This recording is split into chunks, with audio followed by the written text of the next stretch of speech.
Welcome, and thank you so much. It's a pleasure, Raúl, to interview you and to talk to you for the next 20 minutes or so.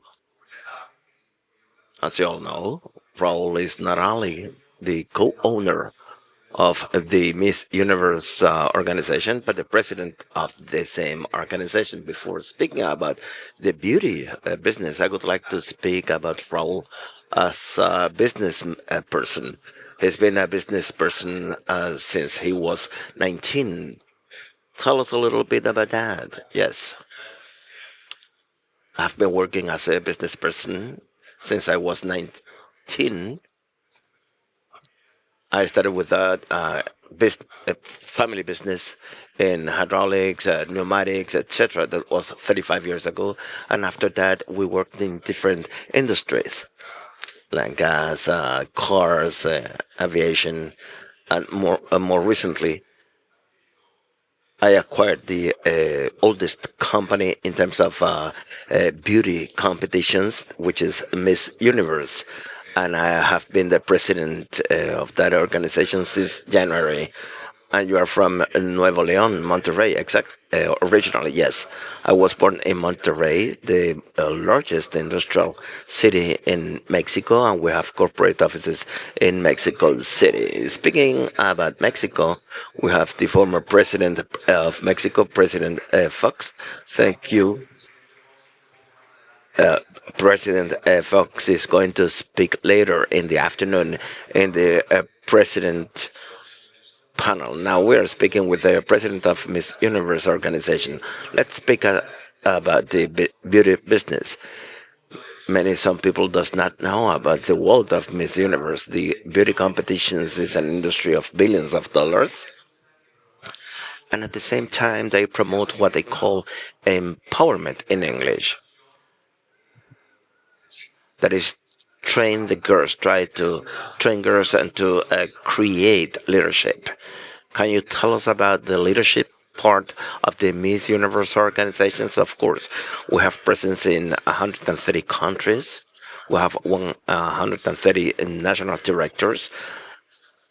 We have a new record of countries that were present in Mexico, and they all working throughout the year because they have 130 competitions in each country. And the girls won in their countries. They competed depending on the size. They competed against many participants. And when I started the presidency in January, we tried to change their protocols and their rules. One of them, for example, we don't want to have a limit of age, or for example, being a mother, or for having children. In my opinion, in my vision, this shouldn't exist before. But anyhow, we open new opportunities to more and more women around the world because we are more inclusive. We want all of them to be leaders. We're not only focused on beauty itself, but we want beauty and the Miss Universe platform. We want to use it to educate and to train leaders. We want all those women to have more opportunities and to open new doors in their countries so that they can achieve their objectives. A follow-up question. Many people criticizes beauty competitions because they say that they promote only the physical beauty and they don't go beyond to that. How do you respond to that criticism?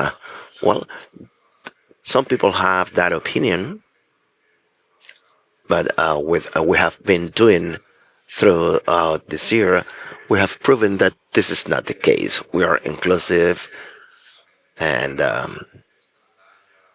it could have been extra size or the color of the skin or if the woman is married or not.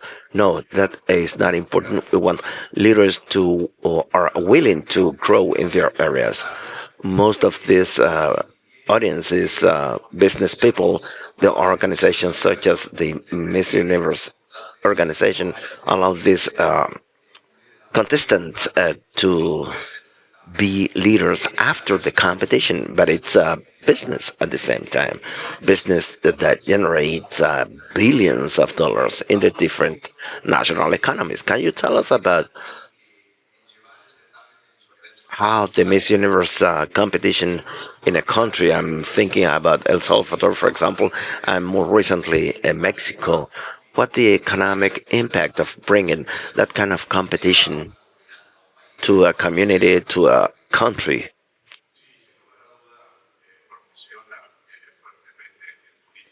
It can promote the tourism in that country, fostering the economy, and El Salvador is a great example of that. I was talking to President Bukele, and he told me that he couldn't find a way to transmit to the world that El Salvador was a safe country.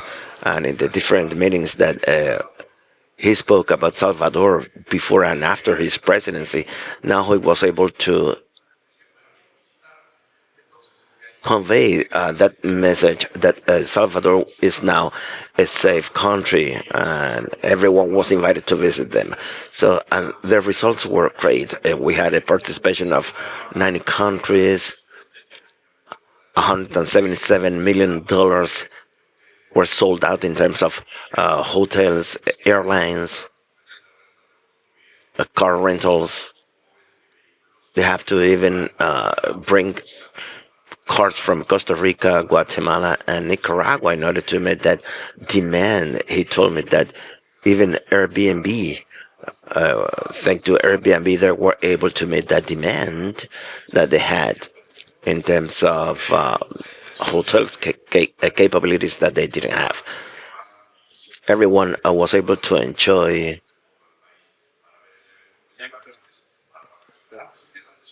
Some people that go to the competition some people that go to the competition stay longer and they can share their experience, etc.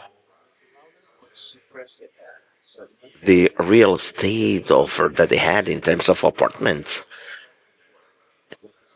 uh, in the closer beach, for example, they could see the cost of that apartment and they were able to sell all their hosting capabilities. And for El Salvador, this was extraordinary. Until recently, this was a very unsafe country, globally speaking, and this was a very important and significant message by President Bukele. He came from the presidential, and he said that the next edition was to take place in El Salvador. And the message is that El Salvador is a safe country. Not only the citizens can go freely on the street, but we can welcome 90 delegates and their staff. So this beauty competition is seen throughout the world. So it is a great business and marketing tool. It worked very well for Salvador, right? Yes. And last month in November, Mexico was the venue. We broke records with participation of 130 countries. The venue is top 10, the arena of Mexico City, with an audience record of 20,000 people and breaking records. A rating, for example, was transmitted on Telemundo, and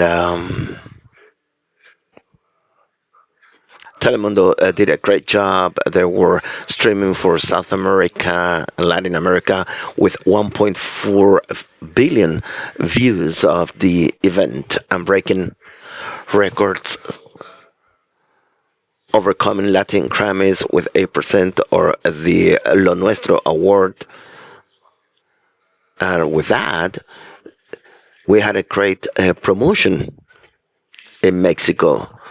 They were able to promote Mexico as a tourism destination and other business.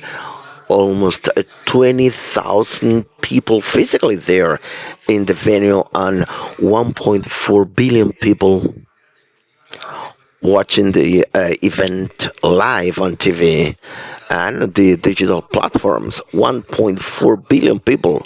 So it's a huge amount. Many more a viewer than a Super Bowl, which is the largest TV event in the United States. Yes, Miss Universe was able to overcome the soccer World Cup, the Super Bowl.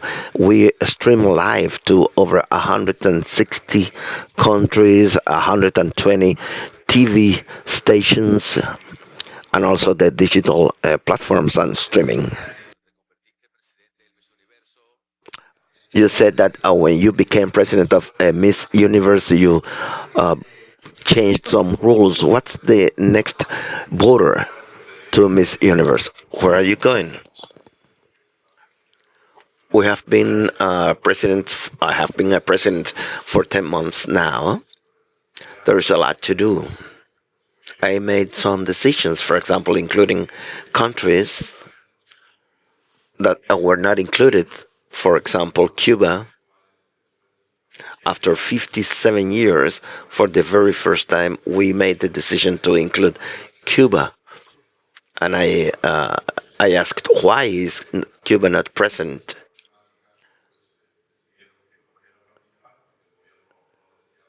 The government didn't want Cuban women to participate in the event, but we made the decision to include Cuban women.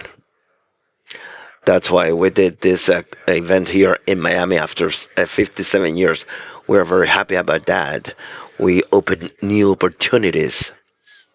And then the Miss Universe Cuba with a beautiful history of fighting. She was born in Cuba and she came here. And this is the kind of life experience that we want to share. It is important to share those stories because this can be taken as examples, and no matter the problems, political problems that we have, or wars, for example, we had Ukraine, Russia, Lebanon, Palestine, etc.,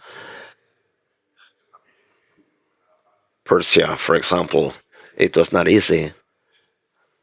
It- this is a great opportunity platform to train and educate leaders of the future. And the economic impact is not only the competition itself or the 20 days before the competition, but also locally speaking, because there are 130 participants or contestants. They participated in local competitions with a great economic impact. You spoke about Cuba, the first time for almost 60 years. The event didn't take place in Cuba, but it took place in Miami with great economic impact, and also the media coverage received by this lady. She represented Cuba even in the exile, and she made it to Miss Universe. Maybe in the United States or in other countries, it is complicated to understand the media impact of this kind of event, such as Miss Universe. But in Latin America, in Asia, one of these contestants came, and it is like Messi coming to the country, exactly as in South America and Latin America. This is part of the culture and the traditions of the country. Not to speak about Asia, the Philippines, Thailand, Malaysia, Vietnam, Indonesia, all those countries. Those block the airports where the different cities where it is presented so honestly, it is a success. That's part of the culture and the traditions of each country. And before that, The organization of Miss Universe, it's not only Miss Universe, but also Miss USA, Miss Teen USA. That's a group. But before that, the owner of the organization, Miss Universe, was Donald Trump as an entrepreneur, and in 2020, the organization Miss Universe,